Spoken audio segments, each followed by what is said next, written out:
Alô você, obrigado pela sua audiência. Nós estamos iniciando o podcast do Tony, é o primeiro podcast do ano de 2025. E eu quero agradecer a audiência de todo o ano 2024. Nós deveremos ter nos próximos dias algumas entrevistas importantes. Nós estamos gravando nesta sexta, 17. Nós tivemos eventos climáticos, traduzindo chuva volumosa muito forte na região litorânea, que bagunçou Balneário Camboriú, Joinville, Tijucas, Itapema, Meia Praia, Florianópolis. E nós vamos trazer aqui o coordenador de Defesa Civil de Caçador, que daqui a pouquinho o prefeito poderá falar sobre isso, mas me parece que foi reconduzido. Sim.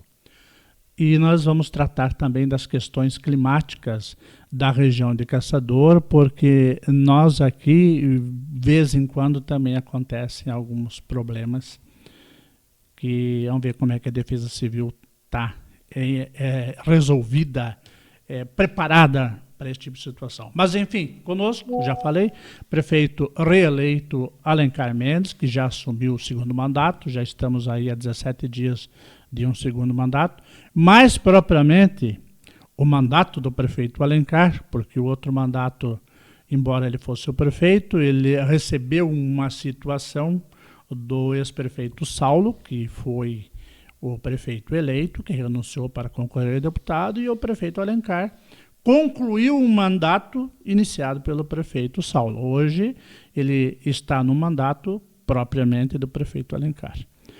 Prefeito, a gente vê bastante gente falando na região, regionalmente, prefeitura X com problema, prefeitura X não tem dinheiro para diesel, merenda escolar também não tem, não sei o quê.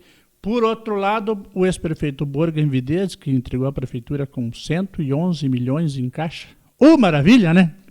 E eu queria perguntar para o senhor, claro que depois das suas considerações iniciais, como é que o senhor encerrou o ano 2024 em termos de orçamento e financeiro? Bom dia, Tony. Bom dia a todas as pessoas que nos acompanham e que vão poder acompanhar todas essas considerações sempre importantes que você traz aqui. Eu acho que você resumiu muito bem. A gente finaliza agora esse mandato, que foi um mandato, eu não vou chamar de mandato tampão, Tony. 2 anos e meio dá tempo bastante para fazer bastante coisa, mas evidentemente a montagem, a organização inicial, a equipe talvez até, ela teve a minha participação, mas não a minha condução naquele momento, e que boa parte dessa equipe foi mantida e tudo mais para as coisas acontecerem naquele mandato. Funcionou, teve muita coisa que a gente conseguiu desenvolver, concluir, iniciar coisas novas e tudo mais, então a gente teve um mandato de muitas entregas, esses 2 anos e meio que a gente ficou à frente da prefeitura. Tanto funcionou que a população entendeu que, peraí, tem que continuar. E foi o que aconteceu. E a partir de agora, aí sim, estamos fazendo essa montagem. E teve algumas alterações, não vou nem falar de nominais, mas alterações de condução que eu acho que seriam importantes, nem que seja, e nesse momento vou ficar só na parte simbólica, o fato de fazer uma cerimônia de posse dos secretários municipais, o fato dessa cerimônia de posse acontecer já no dia 1º de janeiro, feriado, mas que efetivamente dá a legitimidade para essas pessoas cuidarem de cada uma de suas pastas já desde o primeiro dia de mandato. Afinal, a cidade não para. A história que a gente tem de virou o ano, uma coisa assim, isso é uma convenção social, porque na verdade o dia a dia nos consome a todos e isso aí a gente vai fazendo, tem desafios para acontecer o tempo todo. Você fez uma consideração sobre as chuvas que estão nesse momento acontecendo lá no litoral, que a gente acompanha com preocupação. Tivemos ontem, inclusive, que suspender o transporte, o TFD, né, que iria para Florianópolis, tinha uma van que ia para Florianópolis, a gente primeiro, lógico, avisou individualmente cada um dos pacientes, porque seria cancelado essas consultas, não está chegando nos locais. Então foi cancelado. E daí como é que vai ser para frente? Peraí, vamos acompanhar, tomara que não tenha mais nada, que segunda-feira então esteja tudo normalizado e aí já deixa tudo resolvido.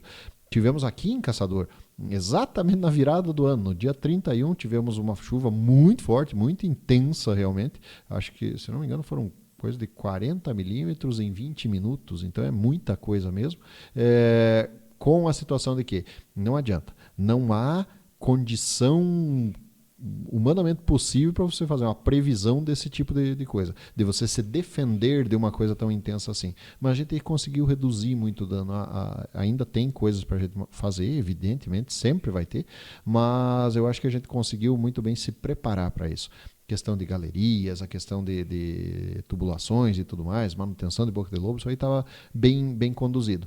Em um ou outro ponto ainda a gente teve algumas situações em que sim, vamos atuar agora. Nunca vai estar concluído, mas essas coisas vão acontecendo. Então, dessa maneira, uma das coisas que a gente via como necessárias é agora o momento onde a gente está montando a estrutura de governo. Os secretários desde o dia 1º. Mas a partir de agora, uma coisa onde a gente vai montando todo o restante da estrutura, seja as chefias de equipe, os próprios servidores efetivos, aqueles que vão ou continuar ou ser substituídos nas chefias de equipe, é a partir de agora que a gente começa a fazer. Alguns outros cargos comissionados que vão compor essas equipes, é a partir de agora que a gente vai fazer, e ao longo desses próximos dias, e eu vou dizer até meses, esses primeiros meses, a gente vai montando por completo. Uma das coisas que a gente viu não dá para prescindir, e ninguém é insubstituível. Absolutamente ninguém é insubstituível. Mas tem algumas coisas onde a gente percebe de necessidades que a gente tem, de continuidade de serviço e tudo mais. E o Bisotto, que você não citou, mas eu estou fazendo aqui. Da Defesa Civil. Da Defesa Civil. Ele tem, junta essas características da experiência em primeiro lugar, e a gente não pode ficar desassistido numa eventualidade.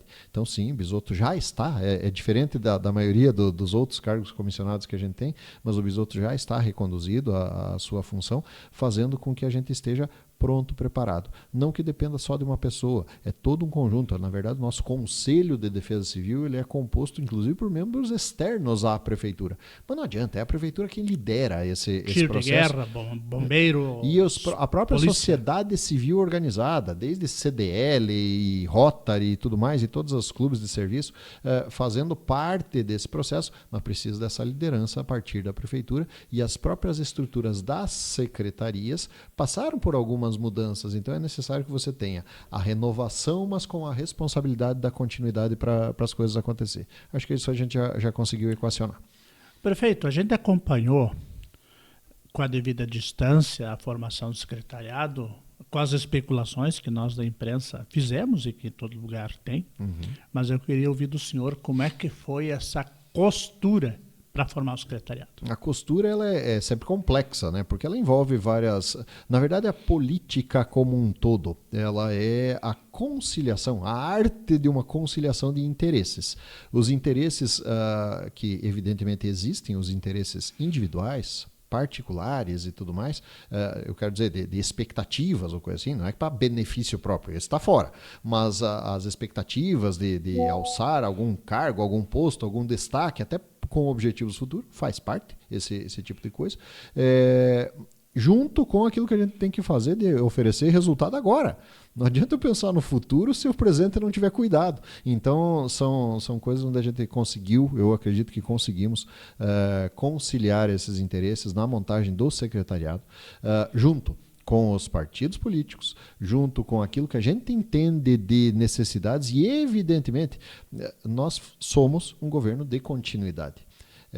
Por mais que a gente queira sempre, o tempo todo, evoluir, estava dando certo, Antônio. Tinha muita coisa que estava funcionando e que boa parte... Aí eu olhando para o atual secretariado, saí agora de uma reunião com os secretários, a gente enxerga essa fotografia do secretariado com aquela mescla da renovação, mantendo a experiência, tendo as situações onde a gente consegue pontos de apoio sólido, que já tem conhecimento das suas áreas, das suas pastas e tudo mais, e que podem colaborar com aquelas pessoas que vêm com o sangue novo, com a vontade de fazer e tudo mais, e essa mescla bem interessante.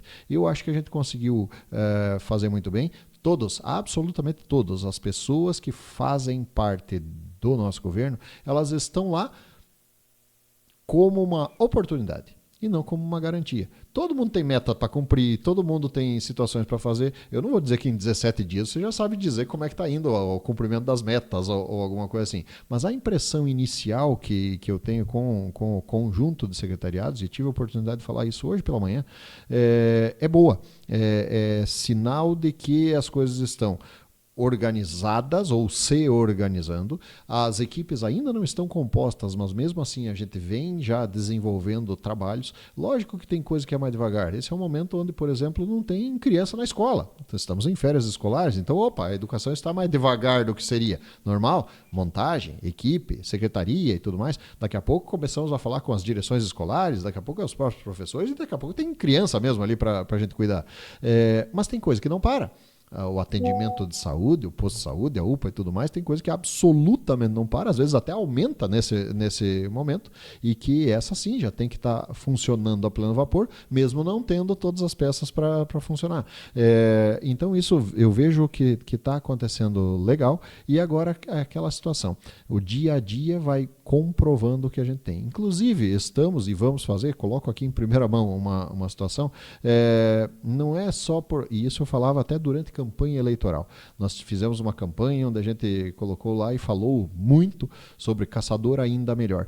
A gente sempre falou que os slogans, os lemas, as palavras que são colocadas não são ao vento. São exatamente o que a gente quer dizer. Então a gente escolheu com cuidado essas palavras, caçador, ainda melhor, a cidade que a gente gosta, que está boa, mas não concluída, que a gente pode fazer mais e que dá para ser ainda melhor. Então, tudo isso foi escolhido. E agora nós estamos lançando o novo slogan, faremos o lançamento do novo slogan de governo que a gente vai fazer.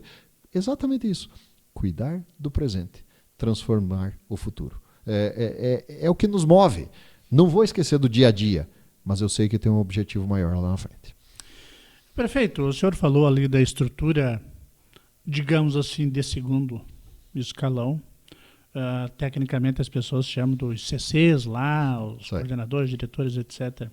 E eu queria perguntar para o senhor como é que está esta briga, entre aspas, para esse preenchimento e quais os critérios que o senhor está utilizando ou utilizará para preencher esses cargos. Muita conversa. Esse é o primeiro critério para a gente fazer. Evidentemente, a gente tem uma questão de respeito àquelas pessoas que, tanto quanto nós mesmos, nos ajudaram a mandar a mensagem, a fazer chegar a mensagem até as pessoas.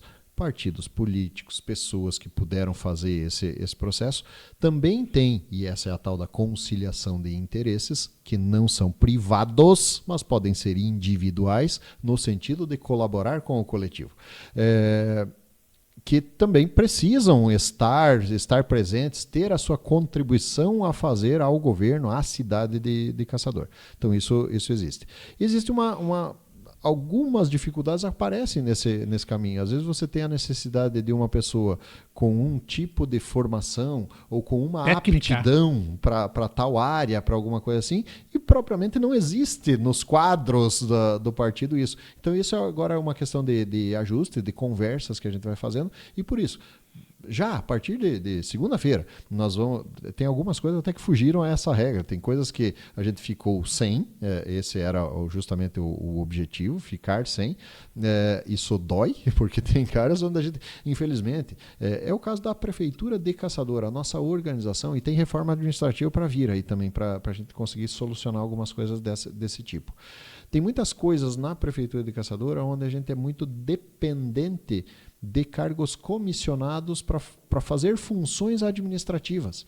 Coisas que vai acontecer a vida inteira em qualquer prefeitura do mundo vai acontecer. O departamento de licitação, RH, compras e tudo mais. A nossa organização deixa muito dependente do cargo comissionado para fazer o operacional, o que não é o correto. A gente precisa do cargo comissionado para liderar a equipe, mas a parte técnica tem que ser contínua.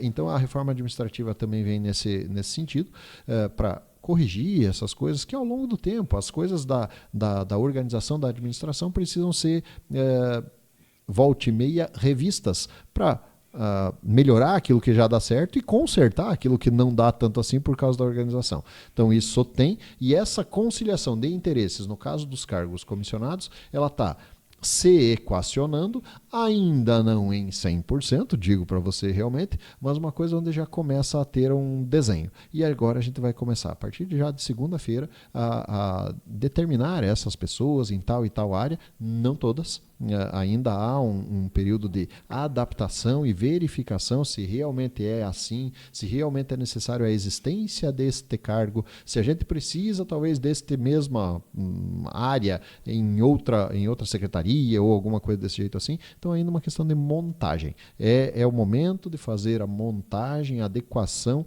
e deixar um governo eficiente.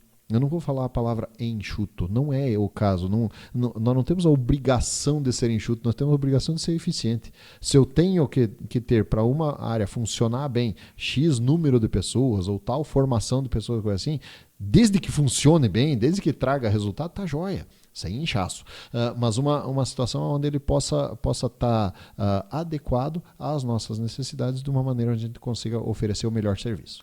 Nesta reforma administrativa que o senhor comentou que deve aportar na Câmara brevemente, o senhor cogita da possibilidade de aumentar ou reduzir o número de secretarias? Tem uma que já é sabido e notório para todo mundo. Eu entendo que foi a gente, enquanto eu fazia parte do governo, onde a gente juntou as antigas Fundação Municipal de Cultura e Fundação Municipal de Esportes. São coisas diferentes. Não dá. Eu diria que fica engolido, a cultura fica um pouco esquecida. O esporte é maior, tem mais gente ali e acaba engolindo. Foi isso que a gente percebeu. A cultura nesse caso. Não é que foi esquecida, não foi isso que aconteceu. Funcionou bem, tivemos bons resultados, mas acho que dá para ser melhor.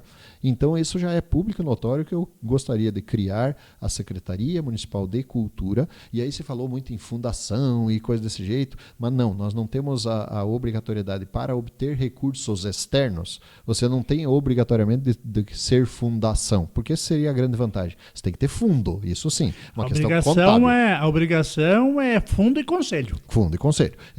E isso a gente tem mesmo mantendo em estrutura de secretaria, que nos dá mais liberdade de gestão, no caso de ser secretaria. Então, sim, pretendemos manter Secretaria de Esporte, Secretaria de Cultura, mas de maneira independente. É basicamente essa a criação dessa secretaria, mas não que a gente não tenha outros pequenos ajustes para fazer. Tem uma coisa que eu entendo que vai funcionar melhor e é o que a gente quer propor nessa reforma administrativa, onde talvez não é o caso de mudar o nome da secretaria, mas a operação.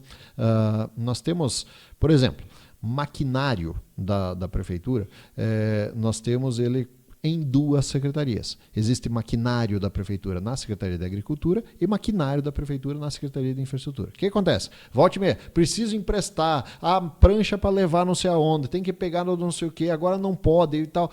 Se tiver isso concentrado numa única estrutura, fica mais fácil de acontecer. Então, uma das ideias é fazer com que a gente tenha uma Secretaria de Infraestrutura, que na verdade poderia ser chamada de Secretaria de Obras Urbanas ou Rurais.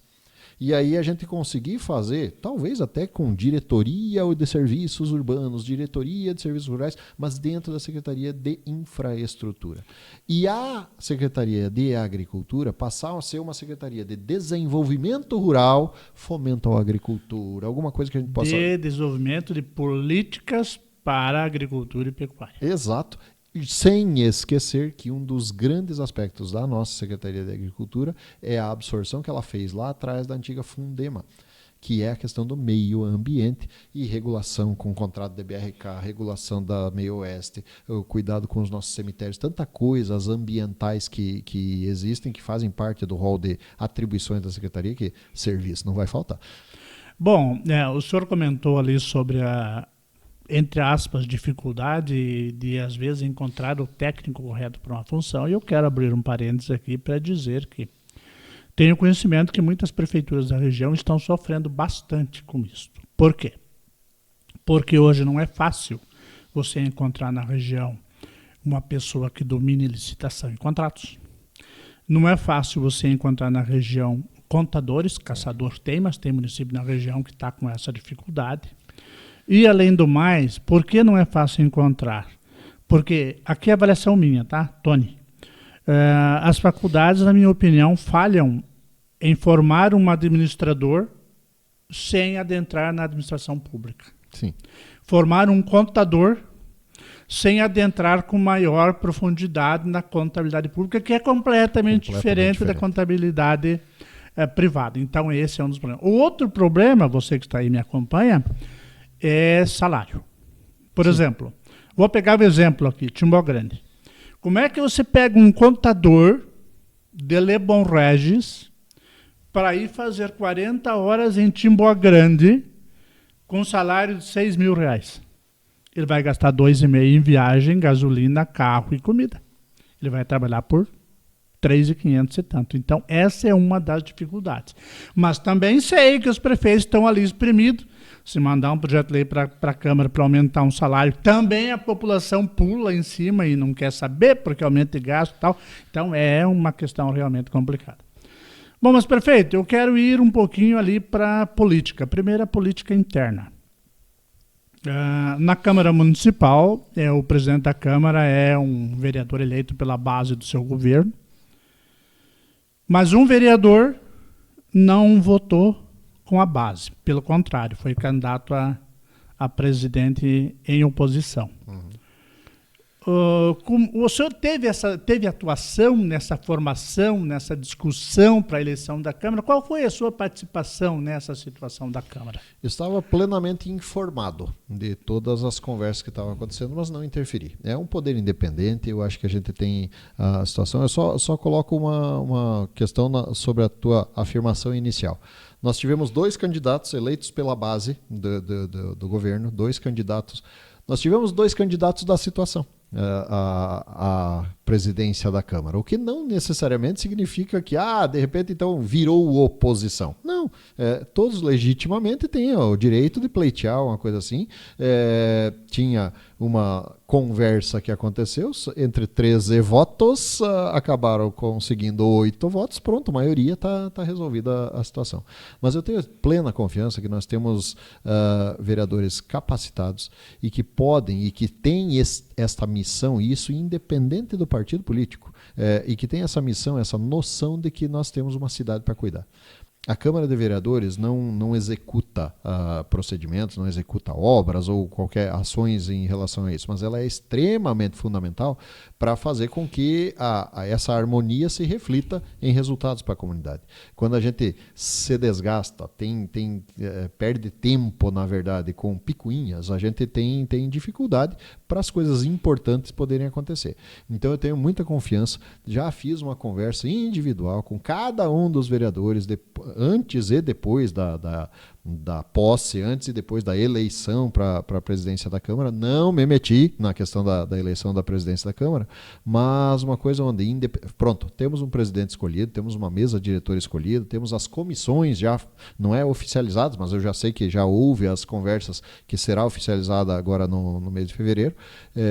Até posso estar falando bobagem, talvez já esteja formalizado isso. Acho que na primeira sessão. Talvez seja dessa maneira ali, para as coisas acontecerem. Mas a partir disso, pronto, é serviço, gente. É agora para a gente fazer. Página virada a eleição. Página virada a eleição. A partir de agora, a gente tem muito trabalho. Evidentemente, a Câmara é a caixa de ressonância da população. É normal que isso aconteça. O que a gente precisa é fazer com que essa caixa de ressonância ela seja produtiva. Ela seja não aquele negócio só para... Tem problema. Nós sabemos que tem. Tem muita coisa para fazer. Tem solução para resolver. Tem problema para ser resolvidos em todo quanto é lugar. Me ajuda a encontrar a solução. Viável. Não é adianta, tem o buraco aqui do não sei o quê. Joia. E aí? Você conheceu o processo? Por que está acontecendo aquele buraco? Tem alguma coisa que a gente faça? É uma estrutura que daí tem uma tubulação para fazer, que daí eu preciso fazer tal e tal coisa que vem antes do que resolver o buraco. Mas nunca fui de atrás para saber dessas questões. Só um exemplo básico, e é por isso que eu confio que nós temos vereadores preparados, capacitados, para que, além de apontar o dedo, e isso foi uma coisa que eu usei durante a campanha até, foi assim: aponta o dedo para uma pessoa, tem 3 apontando para você ao mesmo tempo. Então se entenda participante do processo realmente, para dessa maneira construtiva a gente encontrar a solução. O que a população espera de nós é isso. Vereadores, prefeito, vice-prefeito, secretários municipais, cada pessoa que se dispõe a estar no serviço público, e eu vou falar até do servidor efetivo, nesse caso ali, que fez essa escolha de, independente de partido, estar ali para servir a população, tem essa missão realmente. Não conheço de estrutura municipal, nem nos Estados Unidos não existe esse conceito município, tem os condados e coisa assim, em outros países não tenho conhecimento disso, mas o jeito que o Brasil é organizado, os municípios, não há município no Brasil que se não for liderado, não sozinho, mas se não for liderado pelo poder público, não vai para frente, as coisas não acontecem. Então é o nosso papel de liderar, chamar, demonstrar seriedade, mostrar capacidade, porque daí a gente consegue parceiros. Aí tem gente que quer vir junto, aí tem gente que quer colaborar. E como já funcionou isso aqui em Caçador? Bom, prefeito, há alguns dias, não vou dizer o governador, mas gente do governo divulgou uma pesquisa estadual em que o governador Jorginho Melo teria 75% da aprovação do seu governo. E eu penso que na nossa região talvez não tenha isso, porque os problemas que não são do governo Jorginho, que vieram de outros governos, mas que o governo Jorginho ainda não resolveu, continuam aí. Por exemplo, rodovias e várias questões. Como é que o senhor avalia essa participação? Como é que o senhor avalia a ação do governo do Estado em Caçador e região? Porque quando eu falo região, prefeito, o senhor não é prefeito de Rio das Antas, o senhor não é prefeito de Lebon Reis, mas é prefeito de Caçador, que embora muitos discutam, é um polo microrregional. Certeza. Regional, eu diria. E nós temos que ter orgulho dessa nossa liderança que a gente exerce aqui na nossa região, que a gente tem realmente essa missão. E por isso que eu sempre falei, que a hora que um for bem, o outro vai bem também. A hora que um for mal, vai ir mal também. Então não tem jeito, nós temos que crescer juntos e é dessa maneira que acontece.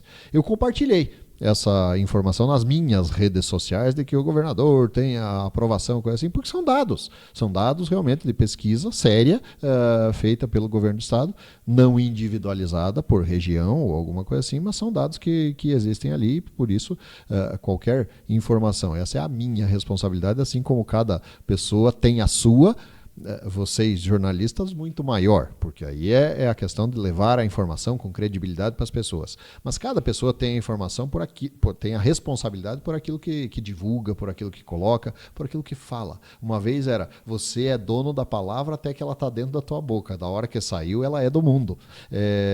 Hoje em dia fica registrado, tá, amigos? Você quer falar e tal e acha que não tem consequência. Tem sim. Então, isso sim, eu compartilhei essa informação. Eu digo que, por mais que não estejam cumpridos todas as expectativas que existem em relação ao governo do estado, e aí vou citar o exemplo das rodovias na nossa região, a gente percebe coisas acontecendo. Inegavelmente. Nós temos o acesso entre Caçador e Santa Cecília, Caçador, Lebon Reis, Santa Cecília, que já está. Mas não é uma nova rodovia. Nem era o projeto. Mas eu diria que nós estamos milhões de anos-luz na frente do que aquele a gente estava. E está caminhando em rumo à BR-153. Teve um detalhe nessa situação em que eu já cobrei e estamos buscando a alternativa para fazer.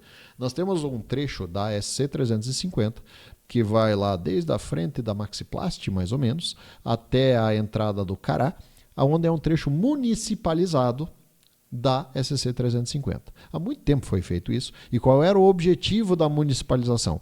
Poder a prefeitura de Caçador interferir em regras de trânsito, em colocar um trevo alemão, em fazer algumas coisas assim, que senão eu teria tudo que pedir autorização para o Estado para fazer, porque era uma rodovia estadual. Então fazia sentido, faz sentido ser dessa forma. No entanto, então daí agora é municipal, eu não posso, num contrato geral global do governo do estado, fazer diretamente ali.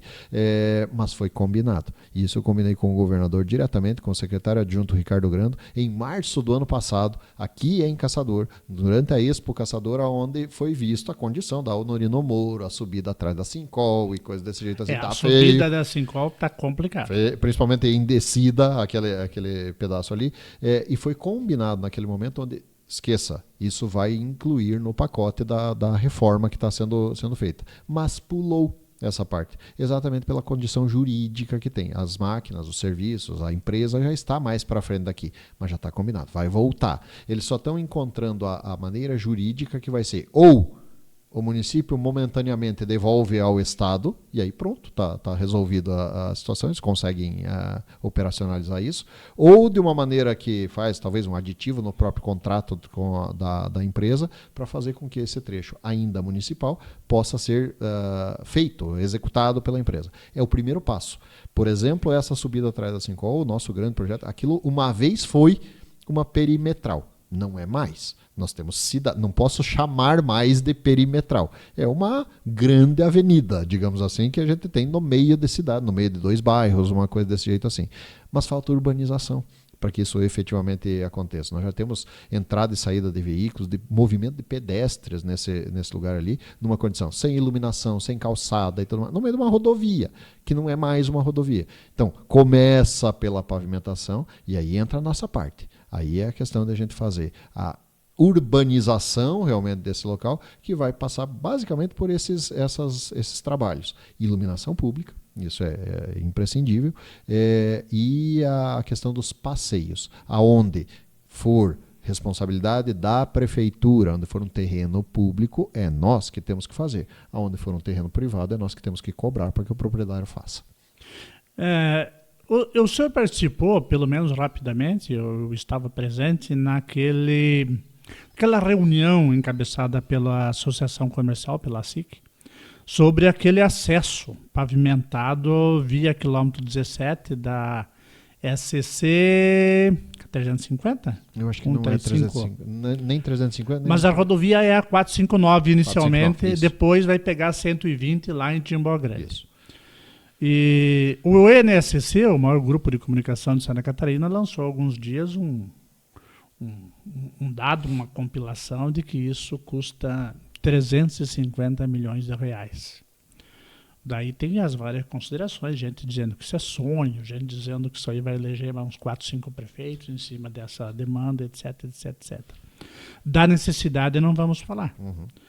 Ela é muito importante para Caçador, mas às vezes é mais importante para os demais municípios.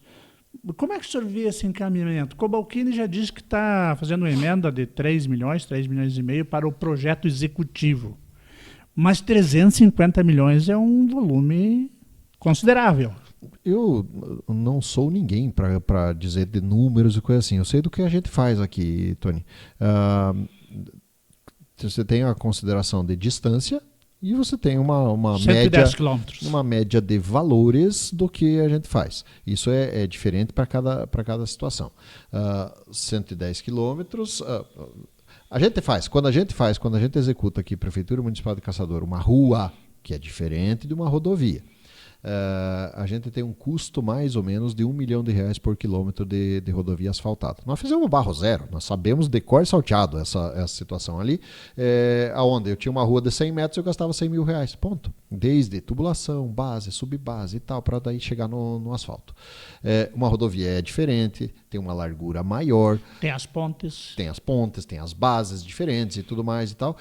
E esse é um fato que normalmente não é executado por ações próprias, nesse caso do governo do estado. São empresas terceirizadas que têm margem de lucro para fazer, tanto que a gente só conseguiu fazer o barro zero, e está sendo concluído agora, porque a gente fez por conta própria. Se eu fizesse via licitação de rua por rua, primeiro que só em projeto eu ia levar 10 anos para fazer, só em projetos, individualizado de cada rua e tudo mais. E depois a execução normalmente tem custado, nas licitações que a gente faz, o dobro. A linha São Francisco, a gente fez, tem uma área na linha São Francisco, onde a gente fez por recursos externos, recursos federais que vieram para fazer isso aí, e os recursos federais implicam em obrigatoriedade de fazer via licitação de uma empresa, diferente de outras linhas onde a gente mesmo, prefeitura, faz, e que custa R$1 milhão por quilômetro. A linha São Francisco foram 500 metros que foi feito, que custou R$1 milhão. Então, quer dizer, é o dobro do valor. Porque é assim, porque eu não consigo, via licitação, fazer um custo menor do que esse. Então, dá para entender que esse custo 350 talvez esteja um pouco exagerado, mas pouca coisa. 110 quilômetros, numa estrutura maior, mais detalhada do que propriamente uma pavimentação de rua, é uma rodovia, pode ser que seja realmente esse custo. Eu vejo como uma iniciativa louvável, eu vejo como uma iniciativa do setor empresarial dizer, não vou ficar apenas esperando o governo fazer, já tem uma iniciativa para desenhar um traçado, para fazer... Desenhar um traçado é diferente de fazer um projeto. Desenhar um traçado é por aqui. É até aí que vai a questão da mobilização do setor empresarial e tudo mais. A partir daí precisa dinheiro público para acontecer. E aí agora ouvi falar também dessa situação de uma destinação de emenda parlamentar e tudo mais. Eu tenho um monte de reservas, não quero desdenhar de emendas parlamentares que são fundamentais para que a gente faça as coisas acontecer. Isso é extremamente importante. Mas o conceito de emenda parlamentar, para mim, ele é errado por nascença, por natureza. Parlamento não é para destinar recursos. E isso é o nível federal, estadual e agora criado municipal. Essa é uma questão lá de princípio, não é, prefeito? Princípio, é errado. Não há... O vereador, o deputado estadual, federal e tudo mais, não participa, e não tem que participar mesmo, não tem por obrigação participar de todo o conjunto de coisas que estão acontecendo, das prioridades das políticas públicas, para dizer, eu quero que vá dinheiro para cá. E a emenda parlamentar é fundamentalmente isso. Um recurso que é público, um recurso que é da prefeitura, que é do governo do estado, que é do governo federal, para ser, através do deputado, dizer, eu quero que vá para cá. Eu agradeço muito os recursos externos que venham. Eu valorizo extremamente esses recursos externos que venham. Eu só acho que a forma que eles vêm um pouco errada nesse caso aí. Mas é o mundo em que vivemos. Eu gostaria que, e isso vai ser uma discussão, uma conversa, que eu já estou tendo com os nossos vereadores, que na questão municipal, eu acho que a gente não tem vantagem alguma de existir a emenda parlamentar em âmbito municipal. É o recurso da prefeitura, que simplesmente através dos vereadores é destinado para tal área e que é desvinculado do planejamento como um todo das políticas públicas. Quer dizer, eu tiro da onde eu estava planejando para atender a necessidade, a vontade, a indicação, a imposição, na verdade. Que são as emendas impositivas do vereador, que não participa de todo o resto. Então, eu diria que eu tô exagerando, talvez eu esteja até falando a mais do que seria, mas só para exemplificar. É a pessoa que não tem que pagar a conta, dizendo como que deve ser aplicado o recurso. Você tem a sua casa, você está lá, digamos, pai e mãe contribuindo financeiramente para fazer isso aqui. De repente, o filho que não participa da produção determina como que deve ser feito o gasto. Ao invés de fazer o rancho, eu vou comprar um PlayStation. Uma coisa assim, é mais ou menos desse jeito. A maioria das indicações, das imposições das emendas são justas, necessárias e tudo mais para fazer. Mas não há a responsabilidade que o executivo tem de fazer a destinação de, eu queria fazer tudo isso. Lógico que sim, mas eu tenho as outras necessidades também. Então, voltando para a estrada, estou falando demais aqui, voltando para a estrada, é dessa maneira, através de emenda parlamentar, que aí até eu ouvi falar que mas aí a prefeitura de Caçador receberia essa emenda parlamentar para fazer. Sinceramente, eu vejo dificuldade. Como é que a prefeitura de Caçador vai receber dinheiro federal para contratar um projeto de uma estrada que nem em Caçador fica localizada? É estadual. E mesmo que a gente dá uma forçada, território, não fica no território de Caçador essa estrada. Então eu acho difícil, eu acho que essa situação, se acontecer, ela vai ter que ser destinada ao governo do estado para que aplique dessa forma e tudo mais, mas estamos abertos à conversação e estamos disponíveis porque eu acho que é um movimento bastante interessante para o desenvolvimento de toda a nossa região. Prefeito Alencar, os pequenos municípios, eu conheço vários e conheço até números de pequenos municípios, um orçamento aí entre 10% e 20%, por exemplo, do orçamento de caçador, que vai passar de 400 milhões. Eu digo que para que eles possam fazer obras, eles precisam ir buscar esse dinheiro. Sim. Aí entra lá a questão também das emendas, não necessariamente de emendas. Não, pode ser de projetos nos ministérios, nas secretarias estaduais. Exatamente. E eu digo assim, caçador tem folga orçamentária para realizar obras com recurso próprio, ou também fica condicionado em obras maiores de buscar esse recurso em ministérios e secretarias? O calo aperta igualzinho em todos os 5.500 municípios do Brasil. Só muda o tamanho do calo. É isso. Caçador tem um orçamento, sim, nesse ano de 480 milhões de reais. E que com todas as obrigações que todos os municípios do Brasil possuem, eles são consumidos nas operações do que a gente precisa. A necessidade do atendimento de saúde, as questões educacionais e tudo mais, é consumido esse valor. Nós temos, e aí eu volto para a questão, só mais um detalhe da questão das emendas. Nós temos, historicamente aqui em Caçador, vem se mantendo em mais ou menos 3% do orçamento do município de Caçador é o orçamento livre para investimentos, livre para fazer o que quiser. Então coloca 15 milhões. Aí nessa situação é o que a gente tem. Pouco. E aí dos 3% livres que eu tenho, 2% estão nas emendas impositivas. Virou em 5%. O que eu tenho livre mesmo. Eu digo para você o seguinte, Tony, se não fossem os recursos externos, que são imprescindíveis, nós produzimos, todos os municípios, as pessoas moram nos municípios, é nos municípios que se produz a riqueza do Brasil. Então é normal que os investimentos sejam no município. O que não é normal é que tenha que ir para lá e voltar para cá. Mas é a organização que a gente tem, é o tal do Pacto Federativo. E que, como ele é tão ruim, o Pacto Federativo, se inventou o quê? Como fica muito distante, está muito concentrado, 65% dos recursos estão em Brasília, não é que é em Brasília, estão sob posse do governo federal.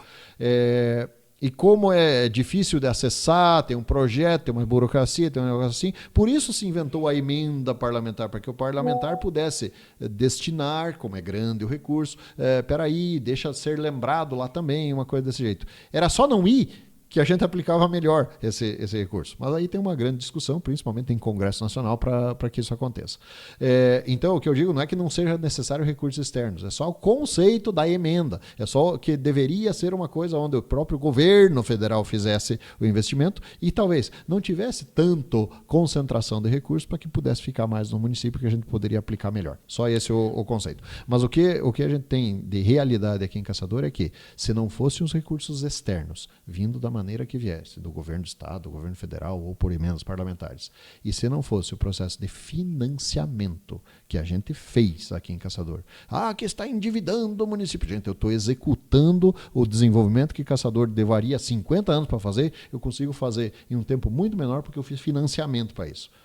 Parque Linear, Barro Zero, que são essencialmente, e todos os outros projetos que decorreram disso aí. Tem agora uma questão que foi me apresentada hoje de manhã: energia trifásica para o horto municipal. Energia trifásica que vai levar energia para o Centro de Bem-Estar Animal, que vai levar energia para o nosso futuro abatedouro municipal de peixes, para todo o funcionamento do horto municipal, que hoje tem aquela linhazinha do interior e tudo mais, é só isso que tem de energia. Não toca uma bomba para fazer uma extração de água do poço. Para levar energia trifásica custa 103, recebi agora, 103 mil reais levar a energia trifásica para lá. Não é um investimento legal? Não é uma coisa que vale a pena a gente fazer? Mas peraí, tem dinheiro para isso? Estava previsto? Não estava. Mas eu tenho reserva de financiamento para conseguir fazer. Para eu não ter que esperar 3 anos para juntar os 103 mil reais. Estou exagerando, não estou dizendo que seja esse o tempo necessário. Mas ter que colocar no planejamento, cortar daqui para fazer com que a gente faça e tudo mais. E eu conseguir desenvolver todo o restante do processo. Aí eu vou, com energia trifásica, aí eu consigo um recurso externo para fazer o equipamento do abatedouro municipal de peixes. Mas se eu não tiver energia trifásica, eu não vou nem dar atrás disso. Então, se não fosse a iniciativa de, primeiro, buscar muito recursos externos. Se é por emenda, então vamos na emenda. As portas para bater estão lá para ser batidas mesmo e vamos buscar, mostrar o que a gente tem de potencial aqui. Mas também, através da nossa capacidade própria, nem que seja ao longo do tempo. Como é que faz financiamento? Como é que faz a casa de cada um de vocês? Vocês querem fazer, eu quero comprar um carro, eu quero fazer a reforma na casa, eu quero fazer alguma coisa que assim, eu consigo pagar, mas vou levar um tempinho para fazer. A loja não me parcela tudo que eu queria fazer para parcelar. Então eu vou no banco. Eu pego o dinheiro emprestado, vou pagar juro por isso. Sim, estou comprando dinheiro, basicamente, para fazer. Mas aí eu consigo. E aí eu dou o salto evolutivo que eu precisava na minha vida. E é o que a gente está fazendo com a cidade. Prefeito, política partidária. Bom, terminado 2024, prefeitos eleitos, diplomados, empossados. Nós já estamos pensando em 2026. Já virou. 2026, não vou entrar especificamente no caso dos candidatos a governador, porque a esquerda do presidente Lula vai lançar. Existe aí uma disputa de espaço entre o prefeito de Chapecó, João Rodrigues, e o governador Jorginho Melo. Pelo menos eles, mas certamente surgirão também outras candidaturas. Mas a minha questão é local, regional.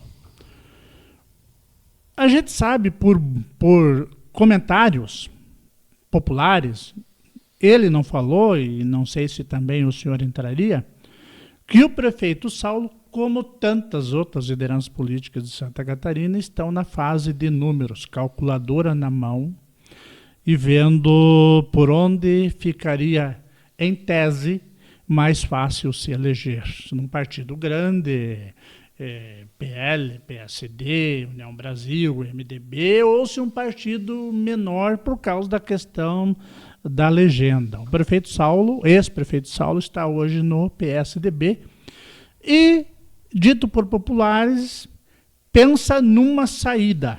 Quem sabe para o PL, quem sabe para o PSD, sei lá eu. Quero convidar o ex-prefeito Saulo nos próximos dias para vir aqui para nós falar sobre isso. Se é que ele quer falar neste momento, né? Mas eu pergunto assim para o senhor como prefeito. Na sua campanha, o ex-prefeito Saulo se envolveu na campanha, pediu voto, foi à rua, visitou. O senhor vai para a campanha com ele para ajudar, elegê-lo deputado estadual independente onde esteja?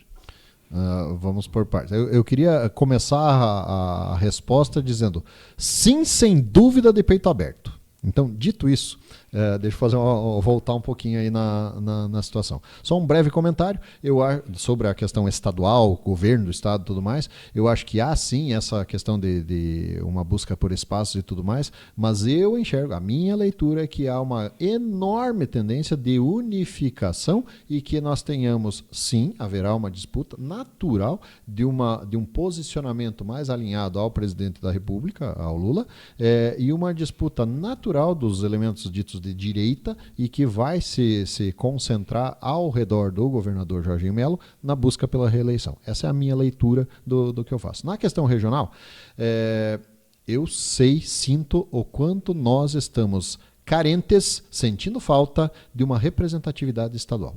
Não é a emenda. É a representatividade, é ser visto, é ser lembrado, é estar aqui e tudo mais. Tanto sinto que eu senti a diferença que fez a minha aproximação, que já existia, mas a aproximação evidentemente maior que aconteceu com a minha ida ao PL, o partido do governador, e que não supre a nossa falta de uma representatividade da nossa região aqui em Caçador, mas pelo menos compensa um pouco da maneira onde Caçador está lembrada dessa maneira aqui. Mas nós precisamos de representatividade, nós precisamos, seja federal, seja estadual.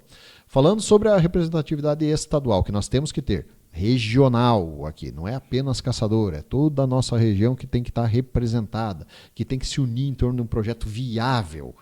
Não adianta pipocar um monte de gente, tem que conversar. É uma situação onde a gente não pode desperdiçar a oportunidade que temos de ter um representante. 2, 3 seria o ideal, mas vamos trabalhar com a realidade também para a gente fazer. E eu enxergo que dentro dessa nossa realidade regional, nós temos uma pessoa que tem uma base eleitoral muito grande, muito forte. Ex-prefeito Saulo Esperotto, que frequentemente, seguidamente, obtém mais de 60% dos votos daqui de Caçador, e isso foi a realidade do que aconteceu na eleição. O prefeito Saulo foi muito bem votado, talvez tenha faltado um pouco de regionalização, de estadualização do seu nome e tudo mais, mas foi o 33º candidato a deputado mais votado, de 40. É só por causa da regra proporcional que acabou não entrando. E que isso faz, evidentemente, essa é a minha leitura, que o prefeito Saulo tenha que pensar. Não talvez nessa maneira que você colocou, do tal do fazer contas, mas de dizer, nós temos que ter uma representatividade, nós precisamos estar, e eu acho que das possibilidades que a gente teria na região como um todo, o Saulo é o cara mais bem posicionado para que consiga, para que obtenha. Então, o que eu vejo? Eu, como presidente municipal do PL, quero sim fazer o convite ao Saulo, venha para o PL. Eu acho que a gente está bem estruturado e precisa ter essa representatividade. O mesmo convite que eu já ouvi o nosso presidente estadual do partido, governador Jorginho Melo, fazer ao Saulo. Saulo, venha para o PL. Acho que aqui a gente consegue construir algo que pode ser melhor, que pode ser vantajoso, que pode ser, primeiro, eleitoralmente interessante, mas que a gente possa construir como governo, como representatividade, como algo que o governo vai estar mais próximo da nossa região, e aí sim a gente ter esse caminho.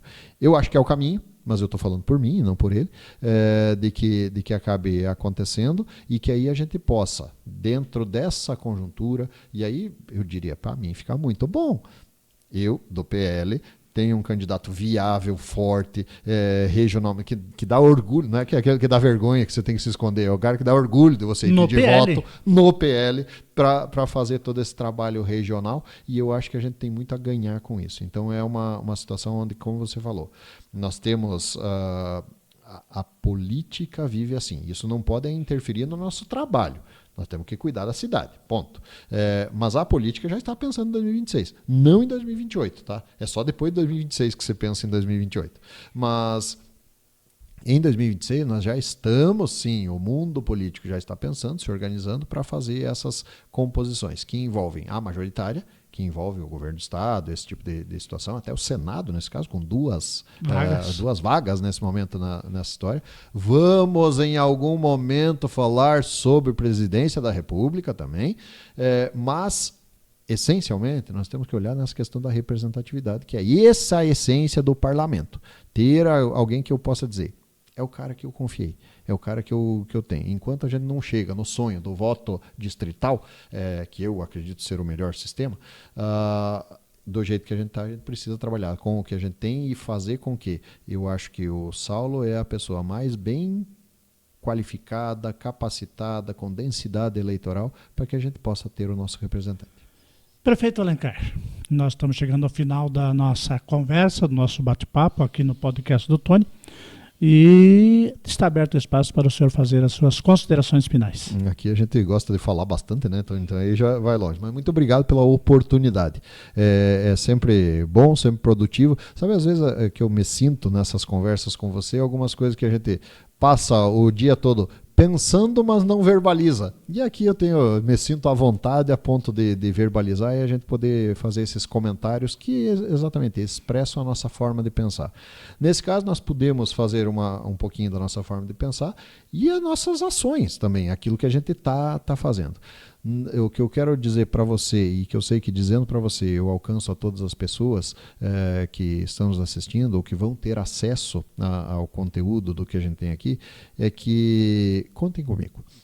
Tem uma história à disposição da comunidade de Caçador, que até comentei no dia 1º de janeiro, que a gente se toca também de algumas coisas, né? Putz, faz 12 anos já que eu estou na vida pública, caminhando para 16 anos ininterruptos. E o senhor fazia parte daquela turma que não gostava de política? Eu fazia parte daquela turma que não olhava, não é que não gostava, não abominava assim, mas beleza, estou acompanhando apenas aqui. De fora, alguém que está interessado. Até que tá indo bem, né? Exatamente. Então, as coisas aí para acontecer. Então, já há 12 anos, então tem uma experiência nesse caso aí, da condução, mas também a experiência administrativa. Aquilo que tive um enorme professor, Saulo, e essa situação de colocar essa experiência administrativa e política à disposição da comunidade. Nós temos muitos desafios e quanto mais unidos como comunidade a gente tiver, tanto melhor a gente vai enfrentar esses desafios. Contem comigo assim como eu conto com cada um de vocês.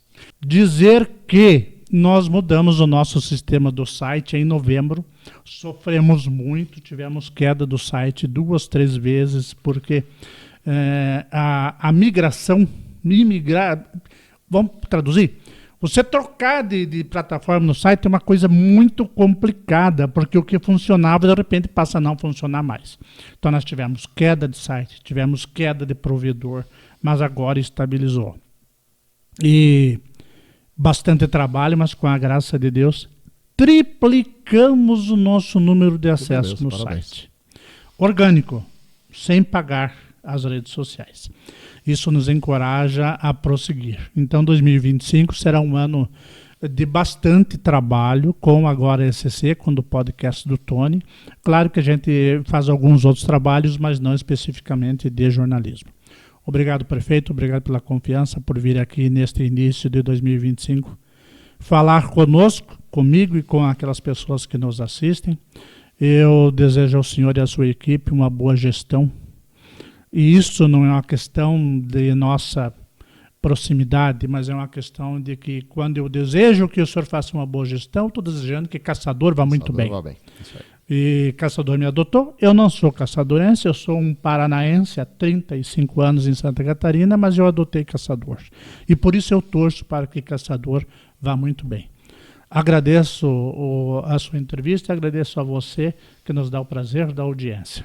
E, se nada der diferente, a próxima entrevista é com o coordenador de Defesa Civil, Sérgio Bisotto, para nós passarmos a limpo como é que nós estamos em Caçador. E 2025 está só começando. Obrigado pela sua audiência. Um abraço. Valeu. Obrigado, prefeito. Um abraço, Tony.